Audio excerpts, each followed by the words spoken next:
అపరిగ్రహ. యమాల్లో ఈ 5 ప్రధానమైన అంశాలు. అంటే ఎంత గొప్ప ఒక పర్సనాలిటీ డెవలప్మెంట్ చూడండి ఇక్కడ పెట్టారు.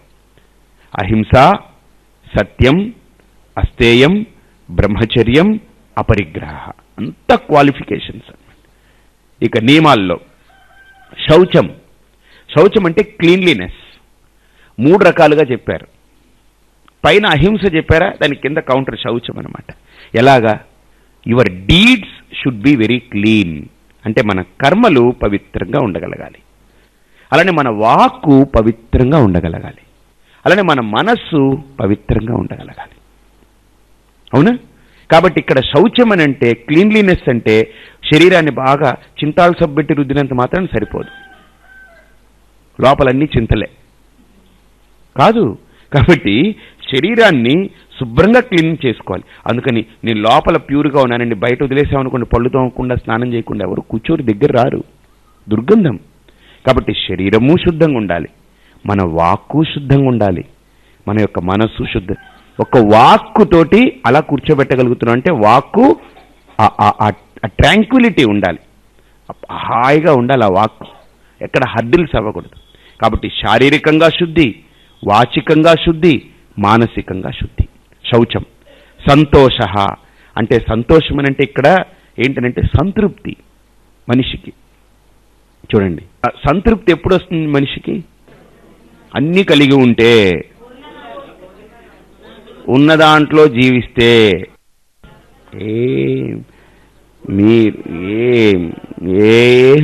నాకు సంతృప్తిగా లేదు. ఇప్పుడు నేను మిమ్మల్ని ఒక ప్రశ్న వేశాను. ఆ ప్రశ్నకి నేను ఎప్పుడు సంతృప్తి చెందుతాను చెప్పండి? అదే సంతృప్తి కూడా అదే.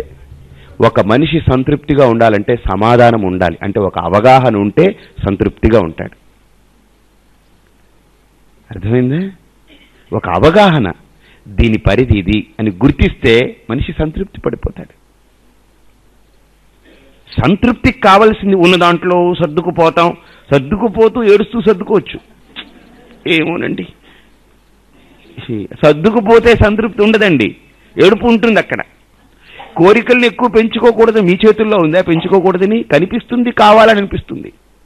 ఎన్ని కాదు, సంతృప్తిగా ఒక మనిషి ఉండాలంటే వాస్తవికతను, దాని యొక్క పరిధులను గుర్తించాలి. నిజంగా చూడండి, ఒక వ్యక్తి మెచ్యూర్డ్గా ఇప్పుడు బ్యాలెన్స్డ్గా ఎప్పుడు ఉంటాడు చెప్పండి? అర్థమైతే బ్యాలెన్స్డ్గా ఉంటాడు. అర్థం కాకపోతే బ్యాలెన్స్డ్గా ఉన్నట్టున్న లోపల వాడికి డిస్టర్బెన్స్ ఉంటూనే ఉంటుంది కదా, అంతేనా కాదా? సంతృప్తి ఒక మనిషికి అవగాహన వల్ల కలుగుతుంది. అవగాహన లేకపోతే మనిషికి సంతృప్తి కలగదు. ఇప్పుడు మీరు చెప్పిన దాంతో నాకు అవగాహన కలిగింది అనుకోండి, ఆ ప్రశ్నకి నాకు అవగాహన కలిగింది అనుకోండి, సమాధానం, నేను సంతృప్తిగా ఉంటాను. సింపుల్ థింగ్ ఇది కూడా. కాబట్టి మనిషికి సంతోషం, సంతృప్తి అనేది ఎప్పుడు వస్తుంది? అవగాహనతో. మీరు 4 కూరలు పెట్టి, 2 రకాల పప్పులు పెట్టి, 2 రకాల పచ్చడి పెట్టి, ఒక స్వీటు, ఒక లిక్విడ్ స్వీటు, ఒక సాలిడ్ స్వీటు, ఎన్ని ప్లాన్ చేసి ఒకటికి పెట్టాడు అనుకోండి, వాడు ఏం చేస్తాడు? తింటాడు. అర్థమైంది? కానీ ఒక కూర, ఒక పచ్చడి, శుభ్రంగా ఏదైనా ఒక పప్పు, ఒక చారు, మజ్జిగ పెట్టారనుకోండి, అది కడుపు నిండా తింటాడు. కానీ దానికి దీనికి తేడా ఏమిటి చెప్పండి? దాంట్లో ఆబ కనిపిస్తుంటుంది. 4 కూరలు అంటే దీన్ని కలపాలి, దాన్ని కలపాలి, తింగరగా ఉంటాడు మనిషి, కంగారుగా ఉంటాడు. ఏమిటో ఒక రకమైన ఇది ఎలా ఉంటుంది, అది ఎలా ఉంటుంది, ఇది ఎలా ఉంటుంది, అది దాన్ని కలిపి దీన్ని కలిపి మనిషి టింగరగా పనిచేస్తుంటాడు అక్కడ. అయితే ఒకటే కూర ఒకటే పప్పు పచ్చడి హాయిగా కలుపుకుంటాడు, మెల్లగా తింటాడు, వెళ్ళిపోతాడు. నా భోజనం ఇంతే, అన్నం, కొద్దిగా అన్నం, కొద్దిగా చారో లేకపోతే సాంబారో ఏదో ఉంటుంది, చిన్న కూర అంతే బస్.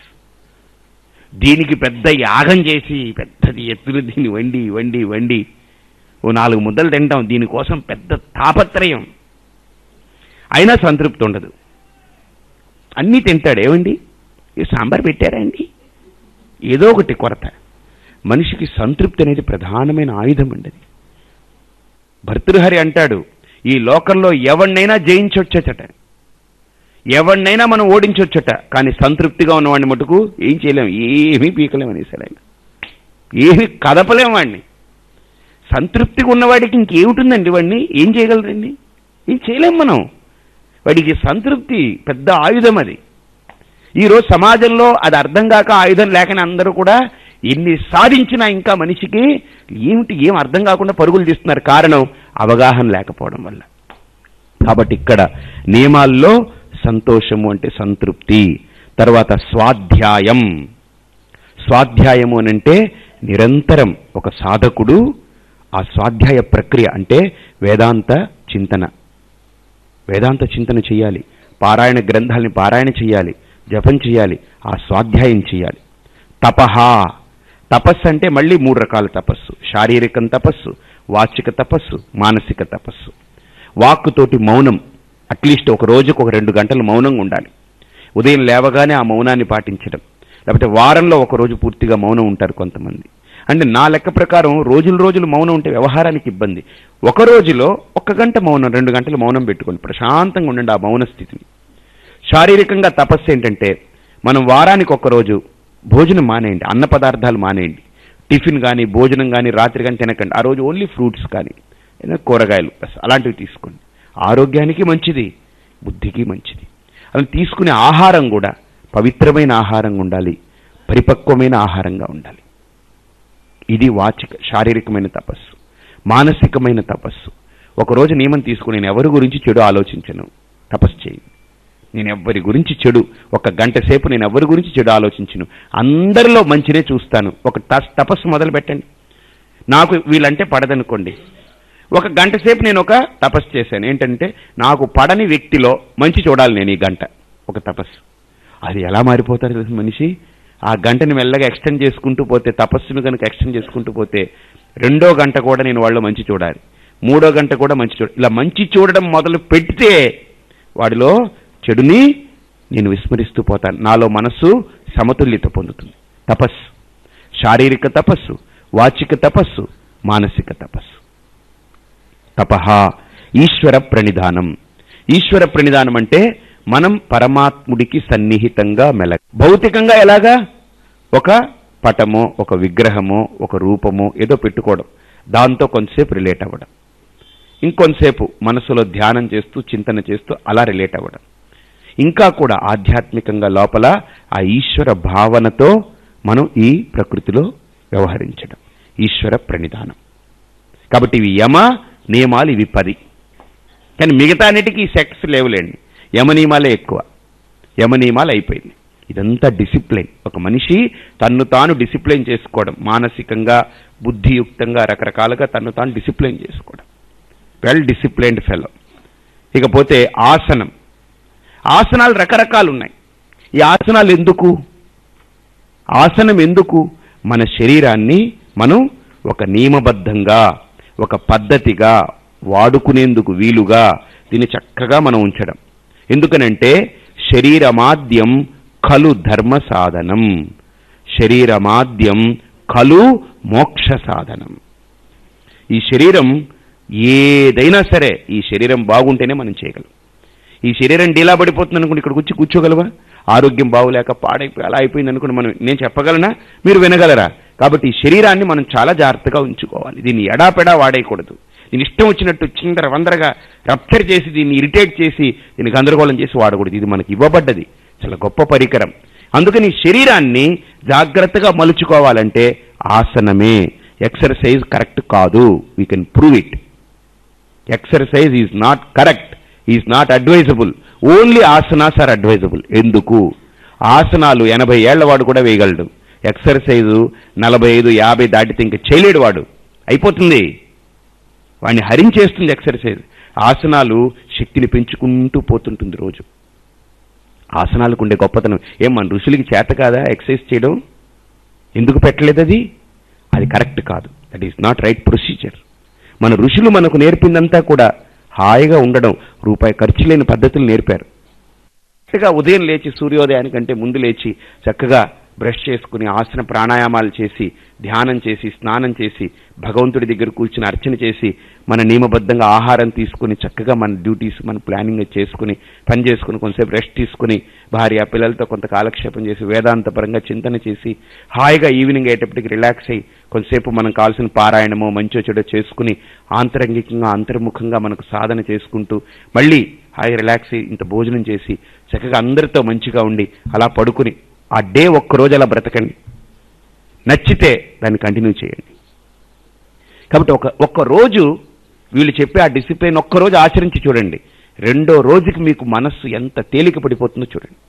ఒక్కరోజు ఈ అష్టాంగ యోగాలు ప్లాన్ చేయండి. ఒక్కరోజు ఎంత అసలు మార్పు వచ్చేస్తుందో. కాబట్టి ఆసనాలు, ప్రాణాయామం, ఇది దేనికి? ఆసనాలు శరీరాన్ని హ్యాండిల్ చేస్తుంది. ప్రాణాయామం ఏం చేస్తుంది తెలుసండి?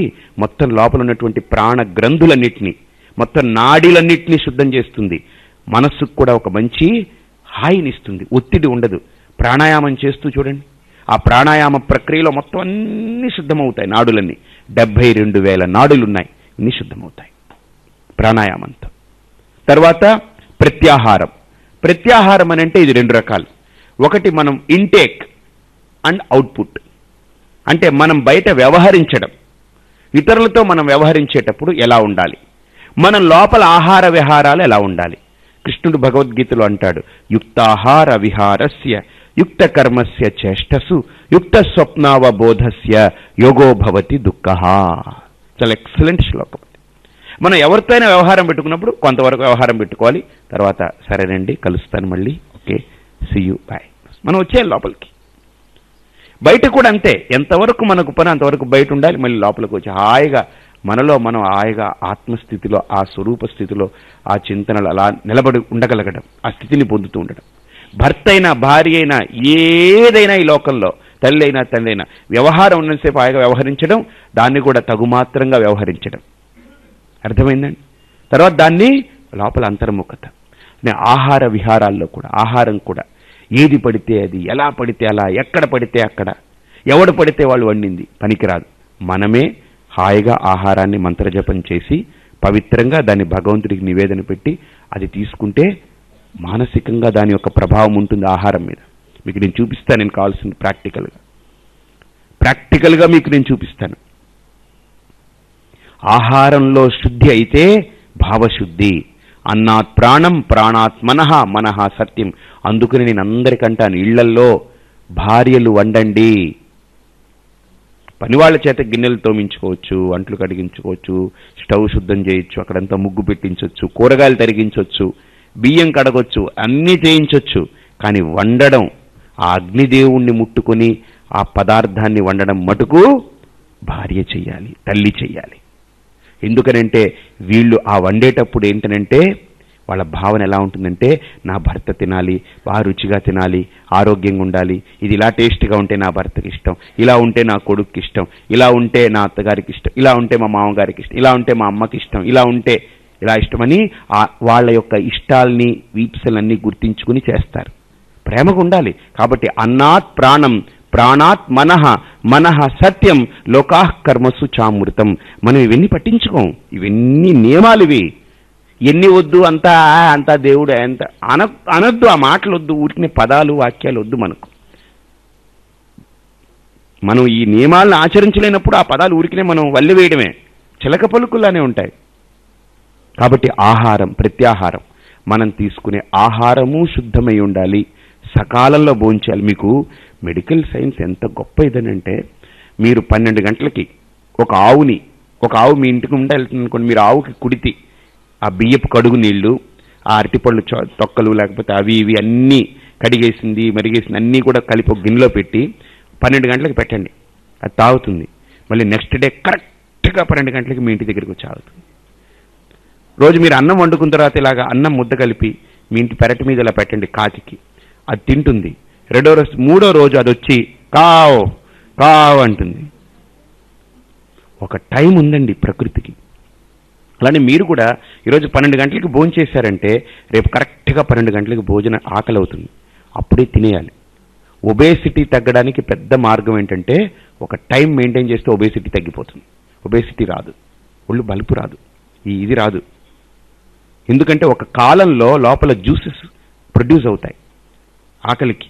ఆ జ్యూసెస్ అంతా కూడా లోపల అడుగుతుంటాయి ఆహారాన్ని. నిన్నిచ్చావు నాకు ఇవ్వు, ఈరోజు ఇవ్వు అని అడుగుతాయి. అప్పుడు వేసామనుకోండి అంత సబ్సిడీ అయ్యి చక్కగా అరిగిపోయి హాయిగా ఏదవుతుంది. ఆ జ్యూసులు వచ్చి అడిగి అడిగి వీడి కడుపులో అడిగి వీడి ఆ నీళ్లు తాగి లేకపోతే ఇంకోటి తాగి దాన్ని ఆ జ్యూసులంతా కూడా డ్రై అయిందనుకోండి, అయిపోయిన తర్వాత వేశాడనుకోండి అన్నం, ఇప్పుడు జ్యూసులు ఉండవు దాన్ని అరిగించడానికి. అందుకని మళ్ళీ ఇప్పుడో పుట్టి అప్పుడు ఇది అరిగే వరకు ఇదంతా ఫ్యాట్ కింద కన్వర్ట్ అవుతూ ఉంటుంది. కాబట్టి ఒక టైం, పర్ఫెక్ట్ ఆ టైం మెయింటెనెన్స్ భోజనంలో బాడీ కూడా చాలా మంచిది. ఈరోజు 11 గంటలకి భోజనం చేస్తే 11 గంటలకి ఇంక ఎవ్రీడే సెట్ చేసుకోండి అలారం. ఏ రోజైనా కుదరలేదనుకోండి ఇంకా 11 గంటలకు కొద్దిగా నీళ్ళో లేకపోతే పాలో తాగేసి ఇంక ఊరుకోండి, మళ్ళీ నైట్ ఆ టైంకి భోజనం చేయండి. అర్థమైందా? ఇంకా మళ్ళీ మధ్యలో ఇంక తీసేసుకోవద్దు. అలా మెయింటైన్ చేసి చూడండి. చాలా వరకు ఒకవేళ ఆకలేసింది అనుకోండి ఏదైనా లైట్గా చిన్న స్నాక్స్లా కొద్దిగా తీసుకుని వదిలేయండి. పులోమని ఇంకా ఏకతిండి కొంతమంది ప్రత్యాహారం, తర్వాత ధారణ. ఇక నుంచి ఏంటనంటే మనం ఏ గురువునైతే ఆశ్రయించి ఆయన ద్వారా ఒక మంత్రాన్ని పొందాము ఆ మంత్రాన్ని ధారణ చేయడం, ఏ రూపాన్నైతే ఆయన మనకు ఉపాసనకి ఇచ్చాడో ఆ రూపాన్ని ధారణ చేయడం, ఏ వేదాంతమైతే ఆయన ద్వారా మనం పొందుతున్నామో ఆ వేదాంత నిష్ఠ ఆ చింతనని ధారణ చేస్తూ పోవడం ధారణ.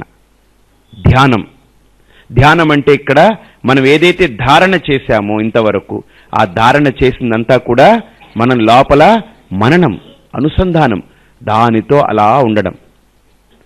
సమాధి అంటే ఇక్కడ ఏంటంటే యౌగికంగా చూస్తే సమాధి అనంటే మనస్సు పడిపోవడం, మనస్సు అలా పడిపోవడం. ఒక మనిషి అష్టాంగ యోగాల్ని ప్రాక్టీస్ చేస్తూ ఉంటే వాడి మనస్సు ఎలా అయిపోతుందనంటే వాడు పడుకోమంటే పడుకుంటుంది, లే అంటే లేస్తుంది, పడుకో లే అది ఇష్టం చెప్తూ ఉంటాడు. SIT stand. ఆలోచించండి ఒకసారి, మనకు ఎంతసేపటికి బయట వాటిని అలా హ్యాండిల్ చేయాలనుకుంటాం, కానీ యోగి తన మనస్సునే తాను అలా పడేస్తాడు తీసుకుంటాడు, పడేస్తాడు తీసుకొస్తాడు, పడేస్తాడు తీసుకొస్తాడు. వాడి దగ్గర ఆ టెక్నిక్ వచ్చేస్తుంది. కానీ ఇలా పడేసి తీసుకొచ్చినప్పుడు ఏమవుతుందంటే పడేసినప్పుడు యోగి హాయిగా ఉంటాడు, మళ్ళీ అది లేస్తుంది కదా, మళ్ళీ జంజాటమే. ఒకసారి ఒక చిన్న ట్రెడిషనల్ క్లాసికల్ కథ ఒకటి ఉంది. ఏంటంటే ఒక యోగి ఒక రాజ్యంలోకి వెళ్తే అక్కడ రాజుగారు ఏమంటారనంటే అబ్బా పెద్ద యోగి వచ్చారని టమ్కే ఇస్తే అందరూ వస్తారు, దండోరా వస్తే ఈ యోగి అంటాడు నేను 6 నెలల పాటు సమాధిలో ఉండిపోతాను, మీరన్నీ కట్టేయండి, భూమిలో నన్ను పెట్టేసి శుభ్రంగా పైన కప్పేయండి, 6 నెలలు ఉంటానంట. రాజు అంటాడు నువ్వు 6 నెలలు ఉంటే అంత స్థితిలో నువ్వు ఉన్నావనంటే మొత్తం ప్రపంచం మొత్తం అన్నిటిని మరిచిపోయి నువ్వు ఆ సమాధిలో ఉంటే నీకు నా రాజ్యంలో సగం భాగం ఇచ్చేస్తానంటాడు. ఓ యోగి ఏంటంటే అందరూ చూస్తారు, అలా లోపలికి వెళ్తాడు, ఆయన పైన సీలింగ్ చేసేస్తారు, సమాధిలోకి వెళ్ళిపోతాడు. సరిగ్గా రేపు పొద్దున 6వ నెల అవుతుంది, అందరూ వచ్చేస్తారు యోగిని దర్శనం చేసుకుందాం. మార్నింగ్ సమాధిని అలా కొడతారు, ఆయన కూడా లోపల రెడీగా ఉంటాడు, తీస్తారు, పైకి వస్తాడు, అందరూ అబ్బా అబ్బా అబ్బా. ఆ రాజుగారు కూడా ఇంకెక్కడికో వెళ్ళిపోతారు ఈ సమాధిస్తుడిని యోగిని చూసి. ఆయన బయటికి రాగానే రాజా మర్చిపోయావా నా అర్ధరాజ్యం ఏది ఇవ్వు అని అంటాడు. రాజుగారు మర్చిపోయారు, అందరూ మర్చిపోయారు, ఈయనకు గుర్తుంది.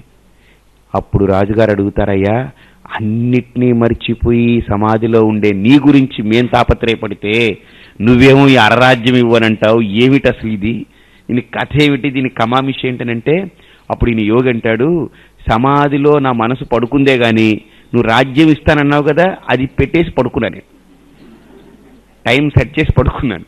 6 నెలలకు లేచిన తర్వాత ఏంటి నా అరరాజ్యం ఏది మొదలెట్టింది.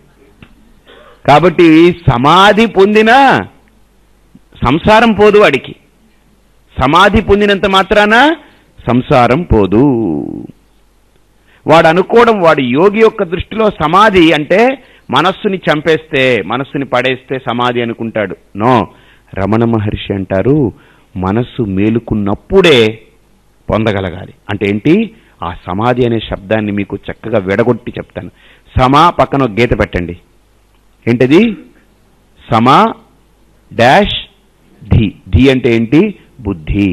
సమా అంటే మన బుద్ధి సమత్వాన్ని పొందగలగాలి, అది సమాధి.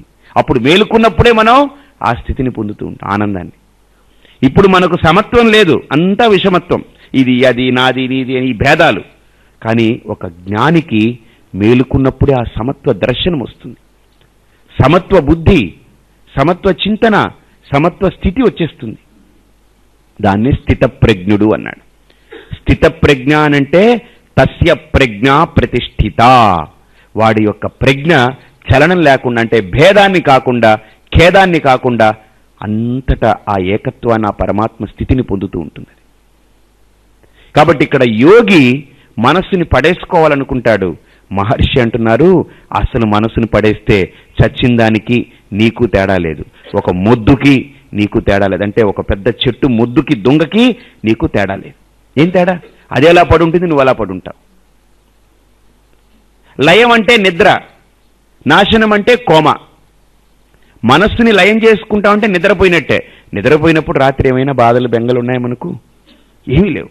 ఉదయం లేవగానే ఏమిటోనండి, మొన్న అలా బిజినెస్లో అలా దెబ్బతిన్నాను, నిన్నేమో కింద పడ్డాను, ఏమిటో రోజు నాకు ఇలా లేచిన తర్వాత ఆలోచిస్తుంటాడు. నిద్రలో ఇవేం రావు.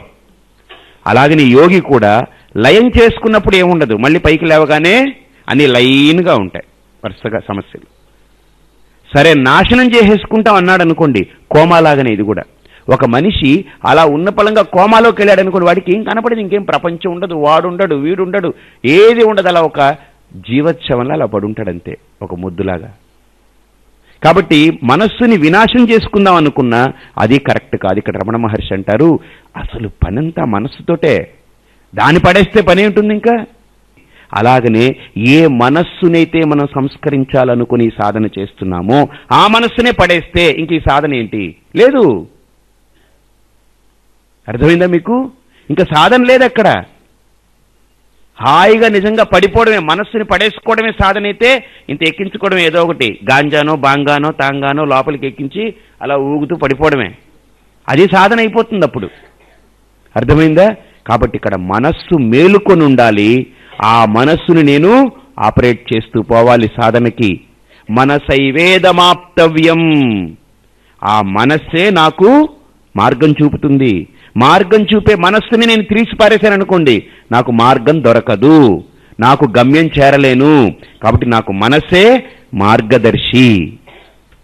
కాబట్టి ఆ మనస్సుని నేను హ్యాండిల్ చేయాలి. అందుకని ఇక్కడ మనం ఆ లయము, వినాశం అనేటువంటి పదాలు వద్దయ్యా. మరి ఏం చేయాలి? అందుకని ఇక్కడ మహర్షి అంటున్నారు 14వ శ్లోకంలో, ప్రాణబంధనాత్ లీనమానసం ఏకచింతనాన్ నాశమేత్యద. ఇక్కడ ఈ స్టెప్ అండి, ఈ 14వ శ్లోకంతో ఆయన కావలసిన బాహ్యాంతరములైనటువంటి సాధనలని చెప్తూ డైరెక్ట్ లోపలికి వెళ్ళే ప్రయత్నం చేస్తారు. ఈ 14వ శ్లోకంలో ఇంకా తత్వం లోపలికి వెళ్తారు. ఇక్కడ నుంచి జరిగే ప్రతి శ్లోకము మనల్ని మన స్వరూపం దగ్గరకు నెడుతూ నెడుతూ నెడుతూ నెడుతూ తీసుకెళ్తుంది.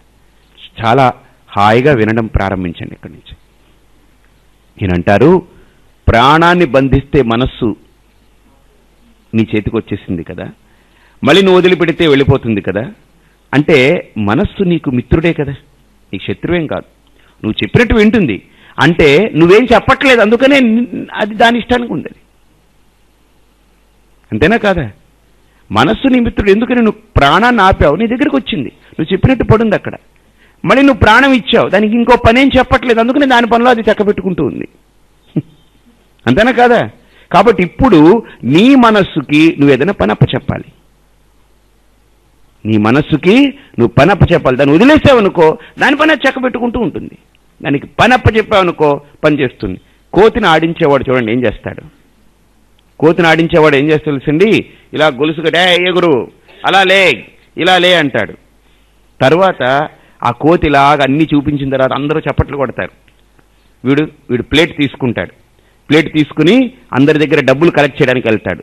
ఈలోగా కోతిని వదిలేస్తే అది అన్నిటినీ గోకేస్తుంది, అన్నిటినీ నాశనం. అందుకని ఏం చేస్తాడంటే ఒక కర్ర పుల్ల దానికి ఇస్తాడు.